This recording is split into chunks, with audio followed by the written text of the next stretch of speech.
Welcome, everybody, to another weekly installment of the Village Torah portion discussion with me, your host, Rabbi Drew. This week's Torah portion is Beha'alotekha. We are in the book of Numbers. Now, I don't want to say that this Torah portion is the most book of Numbers Torah portion in the book of Numbers, but it certainly is competing.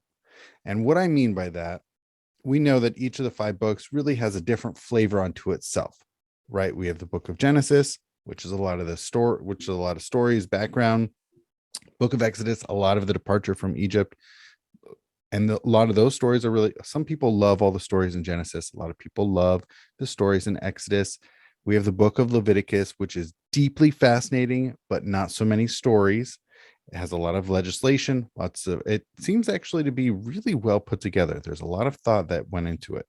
We have the last one is the book of Deuteronomy. So it's Moses' final addresses to the people.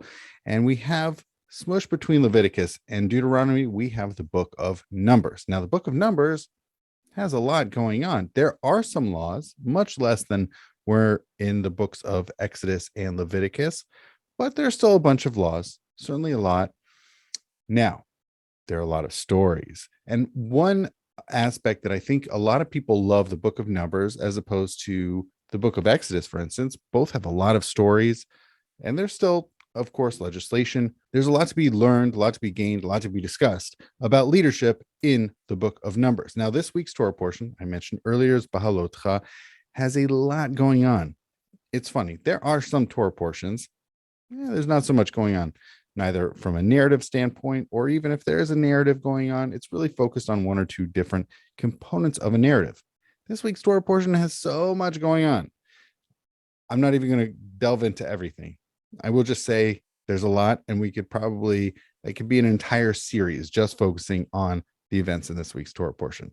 Now, one of these events we discussed in last year's space right here, we discussed, which was basically the riffraff, sort of the riffraff's complaints. Oh, remember how we had it in Egypt? We had it so good. We had leeks, we have fish, we have cucumbers. It was amazing. Those were the good old times. We were in Egypt and we were getting fed. That was fantastic. Now, okay, that seems strange to us. Well, what about the enslavement, the slavery, the hard work, all of those challenges? But that sort of gets sidestepped. Now, that is what we talked about last year. And sort of on the heels of that is where I want to pick up actually in chapter 11 here in the book of Numbers. Having mentioned coming on the heels of the riffraff's complaints in chapter 11 in the book of Numbers, I'm sort of picking up around that part here and getting to what I want to discuss with you today. Moses heard the people weeping, every clan apart at the entrance of each tent. The Lord was very angry, and Moses was distressed. And Moses said to the Lord, "Why have you dealt ill with your servant? And why have I not enjoyed your favor, that you have laid the burden of all this people upon me? Did I produce all this people? Did I engender them, that you should say to me, carry them in your bosom as a caregiver carries an infant to the land that you have promised an oath to their fathers? Where am I to get meat to give to all this people when they whine before me and say, give us meat to eat?" Remember, this is their complaints that we discussed in the space last year. "I cannot carry all this people by myself, for it is too much for me. If you would deal thus with me, kill me. Rather, I beg you, and let me see no more of my wretchedness." Then the Lord said to Moses, "Gather for me 70 of Israel's elders, of whom you have experience as elders and officers of the people, and bring them to the tent of meeting, and let them take their place there with you. I will come down and speak with you there, and I will draw upon the spirit that is on you and put it upon them. They shall share the burden of the people with you, and you shall not bear it alone." I love that, the not bearing it alone. "And say to the people, purify yourselves for tomorrow, and you shall eat meat, for you have kept whining before the Lord and saying, if only we had meat to eat.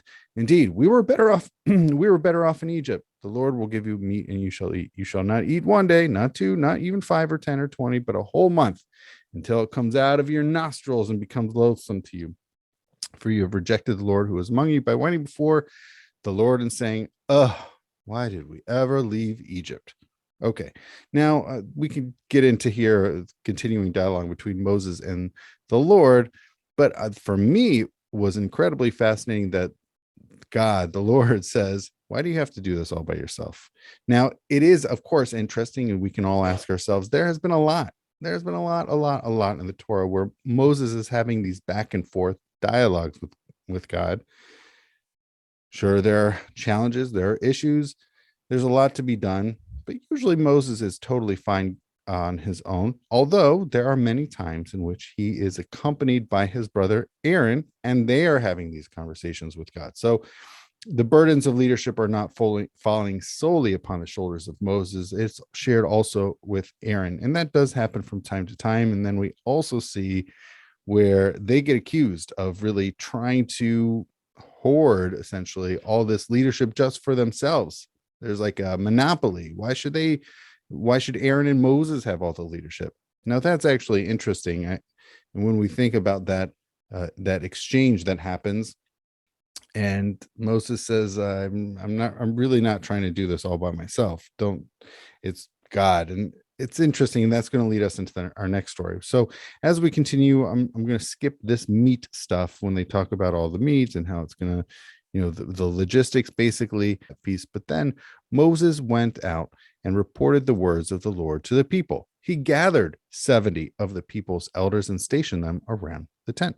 Then after coming down in a cloud and speaking to him, the Lord drew upon the spirit that was on him and put it upon the 70 participating elders. And when the spirit rested upon them, they spoke in ecstasy, but did not continue. Another translation is literally they prophesied. So they in the Hebrew it's vitnabu, they prophesied. So that's really fascinating because it's not just directed. The messaging is not for Moses alone, but shared amongst the 70 of these elders who were involved. But it continues. 2 of the participants, one named Eldad and the other Medad, had remained in camp, yet the Spirit rested upon them. They were among those recorded, but they had not gone out to the tent, and they spoke in ecstasy, or again, we have the Hebrew word vitnabu. They prophesied in the camp. So there's a lot to sort of break down here, but they were meant to be, says 2 of the Visharu, that they remained behind. They were supposed to be part of the 70. So it's not clear if maybe if Eldad and Medad said, we don't want to be part of this 70, we're going to stay behind in camp, and then 2 went in their stead. Unclear.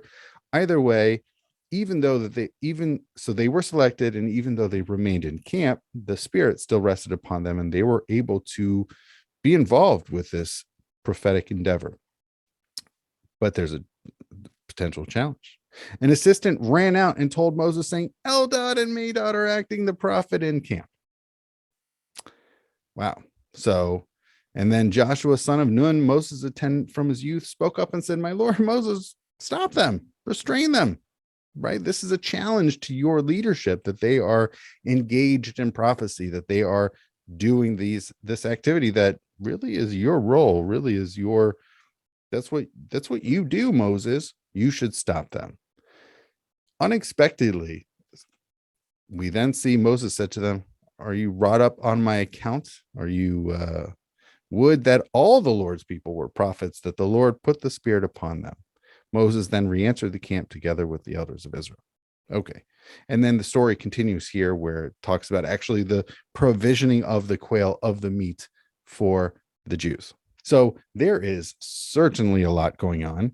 We have, I don't know about you. For me, it really strikes me when I'm reading this, that Moses' response really comes out of nowhere. It really, not necessarily nowhere, but it's pleasant. Right. It's he's feeling threatened from many sides earlier on in the story, before God says, you know what? Why do you have to bear this alone? Why do you have to bear this alone?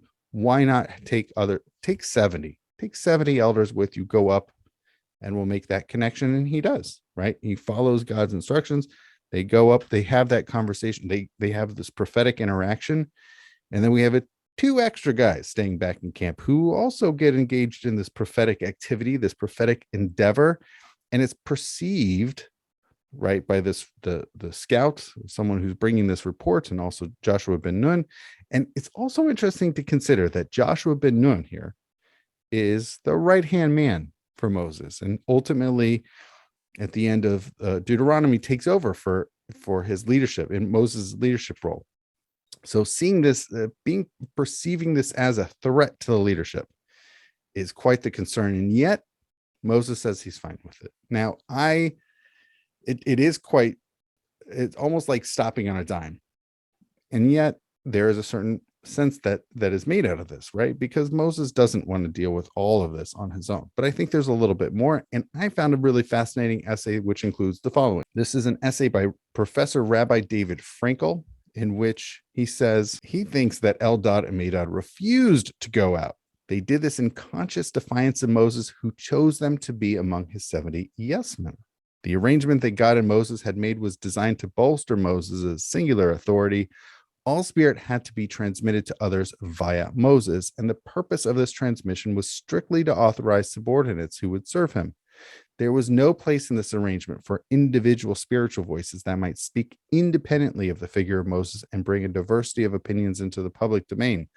Eldad and Medad challenged not only the centralized and exclusive authority of Moses, but also, at least implicitly, the attempt to wield political control over the divine spirit. Moses, however, is open to having other voices. So Moses recognizes that each individual Israelite becomes his or own prophet, receiving the spirit directly from God and expressing it openly inside the camp. And that's sort of the ultimate ideal. Why does everything have to go through Moses? He doesn't need to bottleneck all of this. So as I pointed out earlier, and which Rabbi Frankel here mentions, is rebellion against the ultimate and final authority of Moses is attested elsewhere in the Torah. It is found, for example, in the neighboring story of Numbers 12. Aaron and Miriam speak against Moses and maintain their prophetic equality to him. God again comes down in a special cloud and affirms the superiority of Moses' prophetic status. In the story of Numbers 16, Datan and Aviram refuse to obey Moses' call to go up to him and find themselves going down to Sheol. Our story, I suggest, offers a contrary perspective. God approves of Eldad and Medad, who refuse to go out to Moses' tent. He rewards them with the bestowal of his spirit, not because of their excessive humility, but specifically because of their spiritual audacity. And he gives them of his spirit directly, without the mediation of Moses at his tent. God allows them to prophesy in the midst of the camp because God ultimately endorses the spiritual freedom and pluralism that they seek to promote. Moses himself recognizes this ideal and resists Joshua's call to imprison the rebels. No single party should attempt to hold a monopoly on the divine spirit or place restrictions on its freedom of expression. The ultimate ideal, Moses recognizes, is that each individual Israelite becomes his or her own prophet, receiving the spirit directly from God and expressing it openly inside the camp. This is certainly something that we see, that it's not just for Moses. Now, oftentimes we have seen Moses wanting to do stuff on his own. Certainly in the book of Exodus, he was sitting and adjudicating all day long until his father-in-law said, "You need to delegate. This is not good for anybody involved. You need to delegate." And that not only for Moses himself, but also for all the people, all the litigants, all the parties involved in these various cases. So, Moses seemed to want to take it all on him by himself. And here what we see is, thank God, God says, you know what, take 70 people with you, diffuse that sort of responsibility. And when we have 2 extra people in camp prophesying, Moses is very okay with that. He is happy. He accepts that. And it seems that, you know what, if God wants to communicate with them, that's great. And I think it helps show that Moses does not have to go it alone, that he does not have to take this all by himself, and that God here is helping share the burdens, share the responsibility, share the communication, and be in touch with the Jews in camp. So in as much as Moses wants to go it alone a lot, this is certainly a nice occasion in which he's sort of being offered help. He doesn't have to have all of it on his shoulders. So with that, there's certainly a lot more to unpack in this week's Torah portion. But for now, I just found this fascinating as far as Moses diffusing this, whether we want to call it leadership, but certainly a sort of a spiritual access. He's certainly broadening the spiritual access here. So with that, Jewish life and programming at Majestic Care Cedar Village is made possible by financial support from Jewish Home of Cincinnati. And with that, I want to say thank you very much for watching and Shabbat Shalom.